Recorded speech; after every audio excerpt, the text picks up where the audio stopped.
So, ఆ questions అన్నీ అడుగుతాను. ఓకే. డాక్టర్ పీఆర్‌పీ అంటే ఫేస్ పీఆర్‌పీ చేయించుకుంటే బెనిఫిట్స్ ఏంటి అని అడిగారు. Okay. Face PRP first of all it's completely safe. ఎందుకంటే పేషెంట్స్ ఓన్ బ్లడ్ యూజ్ చేస్తాం కాబట్టి there is no allergic reactions. పీఆర్‌పీలో మనకి కొల్లాజెన్ స్టిమ్యులేట్ అవుతుంది.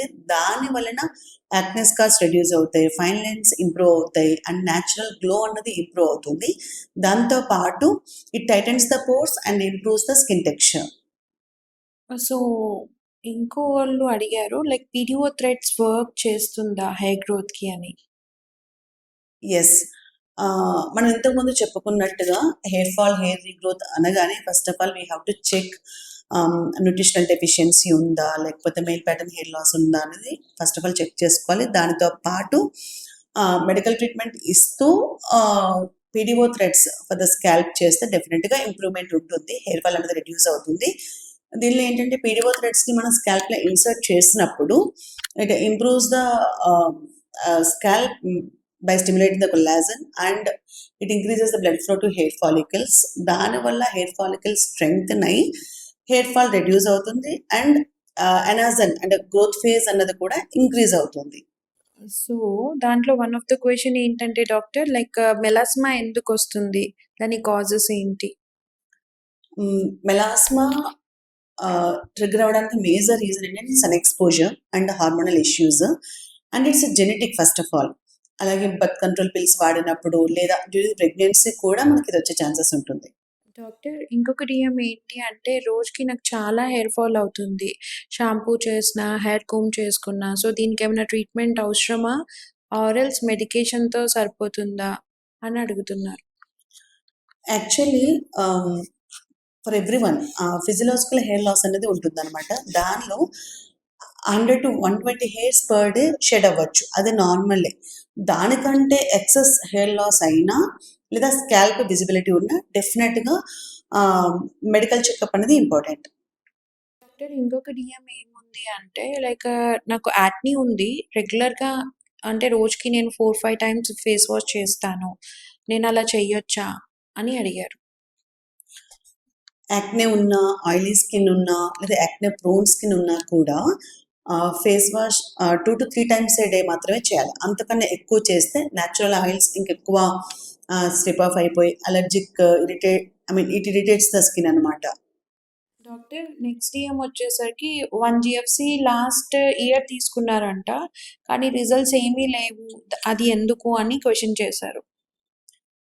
హెయిర్ ఫాల్ కంట్రోల్ అదే హెయిర్ రీగ్రోత్లో 1 month treatment or 1 session of జిఎఫ్సిలో మనం ఏమి రిజల్ట్స్ చూడము. ఎందుకంటే హెయిర్ ఫాల్ కంట్రోల్లో డెఫినెట్గా consistency is very important and underlying cause కూడా మనం తెలుసుకోవాల్సి ఉంటుంది. అండ్ ఎనీ న్యూట్రిషనల్ డెఫిషియన్సీస్ ఉన్నాయా అని చెక్ చేసుకోవాలి. దాంతోపాటు మెడికల్ ట్రీట్మెంట్ తీసుకుంటూ minimum 6-8 sessions of GFCs must and should. దాంట్లో మనం ఆఫ్టర్ 4th ఆర్ 5th సెషన్లో మాత్రమే డిఫరెన్షియేషన్ అనేది నోటీస్ చేయగలుగుతాం. డాక్టర్ నెక్స్ట్ బూస్టర్స్ అంటే ఏంటి? ఫేస్ బూస్టర్స్ అని నేను విన్నాను. దాని గురించి కొంచెం చెప్తారా అని అడిగారు. Skin boosters or hyaluronic acid based fillers. అది ఇంజెక్ట్ చేసినప్పుడు ఏమవుతుందంటే it improves the hydration and stimulates the collagen and improves the texture. Doctor Botox పర్మనెంట్‌గా ఉంటుందా? బొటాక్స్ మరి ఏ ఏజ్ నుంచి చేసుకోవచ్చు? అండ్ నా ఫేస్ స్లిమ్ అవుతుందా చేసుకుంటే అని క్వెషన్ చేశారు. No, it's not permanent. Every 4-5 months repeat చేయాల్సి ఉంటుంది అండ్ 18+ ఇయర్స్ నుంచే ఇవ్వచ్చు. ఫేస్ స్లిమ్మింగ్ అంటే సమ్ టైమ్స్ మనం రీజన్ ఏంటనేది చూసుకోవాల్సి ఉంటుంది. కొంతమందికి మెసెటర్ హైపర్ట్రోఫీ ఉంటుంది అన్నమాట లోవర్ ఫేస్లో. ఆ టైంలో దానికి ఇంజెక్ట్ చేసినప్పుడు మాత్రం లోవర్ ఫేస్ స్లిమ్ అయ్యే ఛాన్సెస్ ఉంటుంది. డాక్టర్ ఇంకోటి చేశారు కృష్ణ గారు. హి ఈజ్ సేయింగ్ లైక్ ఏమంటే స్కిన్ అండ్ హెయిర్ ప్రాబ్లమ్స్ నాకు చాలా ఉన్నాయి మేడం. స్కిన్ ఇష్యూస్ చాలా ఉన్నాయి అండ్ హెయిర్ ఫాల్ చాలా అవుతుంది. నేను చాలా డాక్టర్స్‌ని కలిసాను. నేను హోమ్ కేర్ వాడుతున్నాను. అయినా కూడా నాకు ఈ ప్రాబ్లమ్స్ తగ్గట్లేదు. నాకు చాలా స్ట్రెస్ అవుతుంది అని. Stress is the major trigger for hair and skin conditions. ఎందుకంటే స్ట్రెస్ వల్ల కార్టిసాల్ లెవెల్స్ అనేది ఇంక్రీజ్ అయ్యి హెయిర్ సైకిల్ డిస్టర్బ్ అవుతుంది. దానివల్ల హెయిర్ ఫాల్ ఎక్కువ అయ్యే ఛాన్సెస్ ఉంటుంది. అలాగే ఆయిల్ సెక్రీషన్ ఎక్కువ అవటము, అంటే కార్టిసాల్ అన్నది పైలోసెబేషియస్ గ్లాండ్స్ని స్టిమ్యులేట్ చేస్తుంది. దానివల్ల బ్రేక్అవుట్స్ ఎక్కువ అవుతాయి, ఆయిల్ ప్రొడక్షన్ ఎక్కువ అవుతుంది, అండ్ ఎగ్జిమా లాంటి కండిషన్స్ కూడా ట్రిగర్ అయ్యే ఛాన్సెస్ ఉంటుందన్నమాట. సో ఎప్పుడైనా కూడా ఆ stress management and life style modification also very important along with your medical management of your hair and skin issues. Doctor ఇంకొక డిఎం ఏంటి అంటే పిగ్మెంటేషన్ తగ్గుతుందా? నాకు చాలా పిగ్మెంటేషన్ ఉంది. ఇది ఎలా తగ్గుతుందో చెప్పండి డాక్టర్. పిగ్మెంటేషన్ ఉన్నప్పుడు డెఫినెట్గా క్లినికల్ ఎగ్జామినేషన్ ఇస్ మ్యాండటరీ. ఎందుకంటే అది ఏ టైప్ ఆఫ్ పిగ్మెంటేషన్, ఆ పిగ్మెంటేషన్ డర్మల్ ఉందా, లేకపోతే మెడికల్ రిలేటెడ్ కాజెస్ ఏమైనా ఉన్నాయా, post inflammatory pigmentation like acne వచ్చిన తర్వాత యాక్నే రెడ్యూస్ అయిన తర్వాత వచ్చిన మార్క్స్, లేకపోతే మెలాస్మానా అన్నది ఎగ్జామిన్ చేయాల్సిన అవసరం ఉంటుందన్నమాట.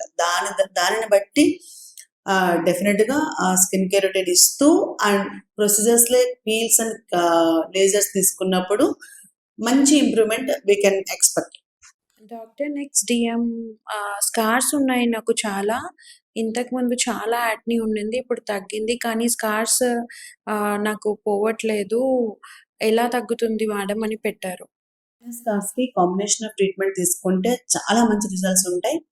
Like MNRF, PRP, threads, subcision and chemical peels కూడా.